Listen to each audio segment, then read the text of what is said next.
چەسانەوەی هێزی کاری کرێکاران سەرچاوەی کەڵەکەکردنی قازانجە بۆ خاوەنکار. لە نووسینی مەحموود حەلاق. لە سیستمی سەرمایەداری ئەمڕۆژدا هێزی کار تەنها کالایەکە کە دەتوانێت بەرهەمهێنانی بەهایەکی زیاتر لە بەهای خۆی هەبێت. چەسانەوەی کرێکار پرۆسەیەکی ئابووری و هەمەلایەنی کۆمەڵایەتیە کە کرێکار تێیدا بڕێک لە داهات بە شێوەی حەقدەزیان موچە وەردەگرێت کە زۆر کەمترە لە کۆی ئەو داهاتەی بەرهەمی هێناوە. ئەو بڕەش کە وەکو کرێ وەریگرتووە تەنها بۆ ئەوەیە کە بتوانێت خۆی بۆ کارکردنی سبەی ئامادە بکاتەوە. لە ڕوانگەی مارکسیزمەوە چەسانەوەی کرێکار نەک یاردەیەکی ئەخلاقیە بەڵکو بزوێنەری سەرەکی و ڕۆحی و سیستمی سەرمایەداریە. ئەگەر ئەو نەبێت ئەم نابێت. مارکس لە کتێبی کاپیتاڵدا بە وردی شڕۆڤەی ئەوە دەکات کە چۆن کار دەبێتە سەرچاوەی هەموو دەوڵەمەندێک بەڵام کرێکار خۆی تێیدا بێبەش دەبێت. ئەو دەڵێت سەرمایەدار یا خاوەنکار خودی کار ناکڕێت بەڵکو هێزی کار دەکڕێت کە هی کرێکارە. ئەی کەواتە هێزی کار چییە؟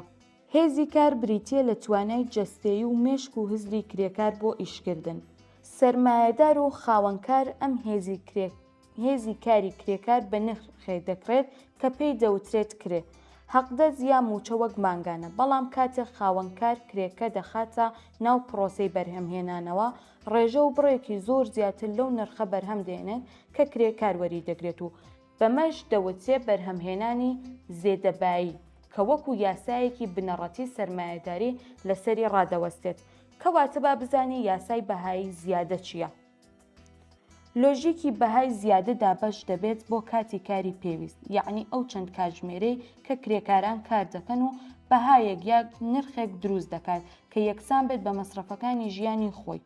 و دووهەمیان کاری زیادە، ژمارەی ئەو کاتژمێرانەی کە لە دوای کاتی کاری پێویستە و دێت کە پێی دەوترێت بەهای زیادە. ئەم بەهایە زیادەش ڕەگوڕیشەی قازانج و کەڵەکەیی سەرمایەیە کە کرێکاران بە خوێن و ڕەنج و ماندووبوونیان پێشکەشی خاوەنکار و سەرمایەداری دەکات.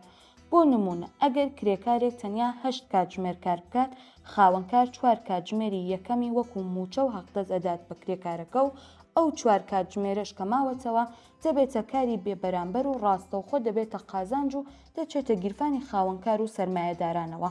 مارکس دەڵێت سەرمایە، ئامێرەکان و کارگە و پارە هیچێک نییە جگە لە کاری مردوو. سەرمایەی کارێکی مردووە وەک خوێنمژێک وایە تەنها بە مژینی کاری زیندوو، یعنی هێزی کاری کرێکار دەژی و هەتا زیاتریش بژی کاری زیاتر دەمژێت. سەرمایەداری ئەم کارە مردووە بەکاردەهێنێتەوە بۆ چەسانەوەی کاری زیندوو، یعنی بۆ چەسانەوەی کرێکاران.